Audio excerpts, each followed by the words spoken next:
Every year, humanity pumps around 40 billion metric tons of carbon dioxide into the atmosphere. It is the invisible blanket heating our planet, causing extreme weather and rising sea levels. We know we need to stop emitting carbon, but what about the excess greenhouse gases already floating in the skies? What if we could build giant machines that act like colossal vacuum cleaners, sucking carbon dioxide directly out of the open air and locking it away forever? This technology is called direct air capture, or DAC.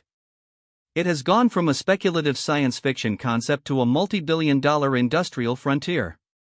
Today, we are going to strip away the complex chemical jargon and deconstruct how these giant atmospheric filters actually work, why they are so incredibly expensive to run, and whether they can truly help save our climate in simple, layman's terms. To understand why capturing carbon directly from the open air is so difficult, we have to look at the concentration of carbon dioxide in our atmosphere.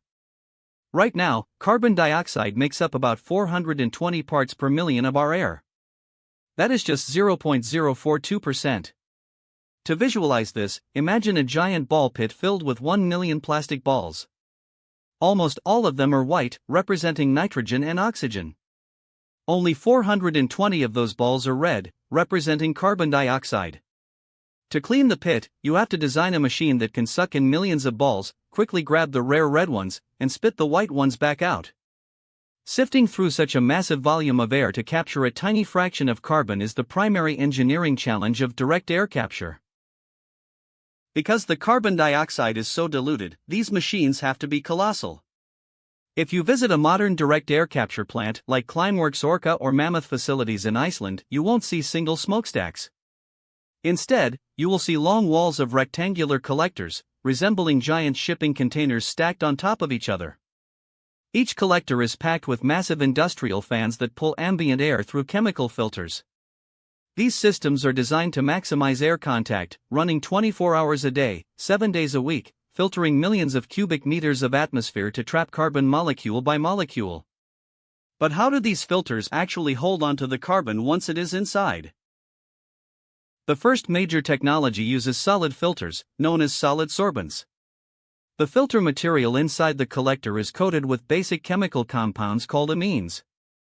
Carbon dioxide is naturally acidic, so when the air passes through the filter, the acidic carbon dioxide molecules chemically bind to the basic amines. The rest of the air, the nitrogen and oxygen, passes through the filter completely untouched. Think of it like a giant chemical lint roller. As the roller passes over a fabric, the sticky sheets grab only the pet hair, leaving the fabric clean. In this case, the sticky sheet grabs only the carbon dioxide molecules out of the air. Eventually, the amine filters become completely saturated with carbon dioxide and cannot hold anymore.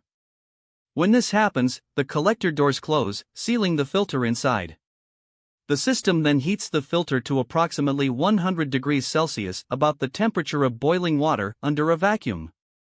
This low-grade heat breaks the chemical bond between the filter and the carbon dioxide. The pure carbon dioxide gas is sucked out through a pipe, and the filters cool down, open up, and are ready to start capturing carbon all over again.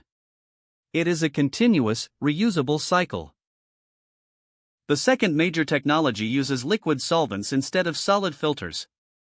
Pioneered by companies like Carbon Engineering, this method uses a highly basic liquid solution, typically potassium hydroxide.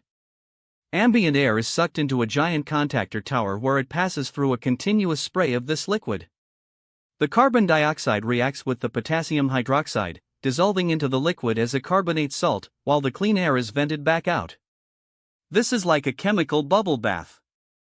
The liquid acts like a wet magnet, washing the carbon out of the air and holding it in a liquid solution. However, getting the carbon out of a liquid bath is much harder than heating a solid filter. To release the carbon from the liquid solution, the mixture undergoes a series of chemical reactions, culminating in the precipitation of tiny solid calcium carbonate pellets, essentially limestone. These pellets are fed into a giant kiln and roasted at a blistering 900 degrees Celsius. This extreme heat forces the limestone pellets to release pure, concentrated carbon dioxide gas. While this liquid process can scale up to capture millions of tons of carbon, roasting pellets at 900 degrees requires immense amounts of energy, making it much more energy intensive than the low-temperature solid filter method. This brings us to the energy paradox of direct air capture.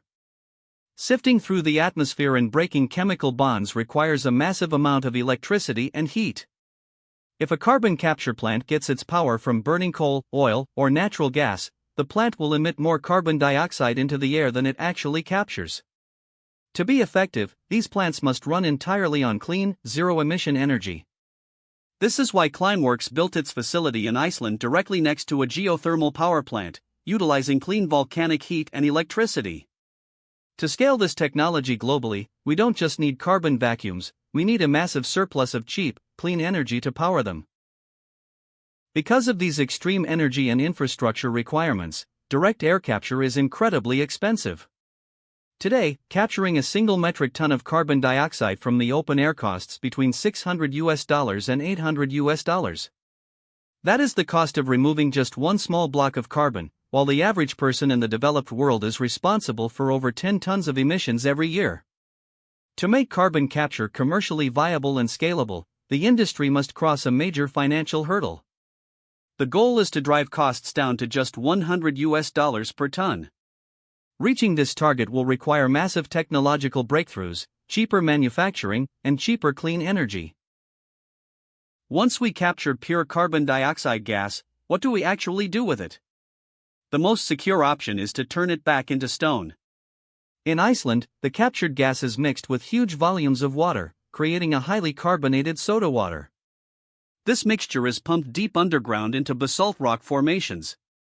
Basalt is a porous volcanic rock rich in calcium, iron, and magnesium.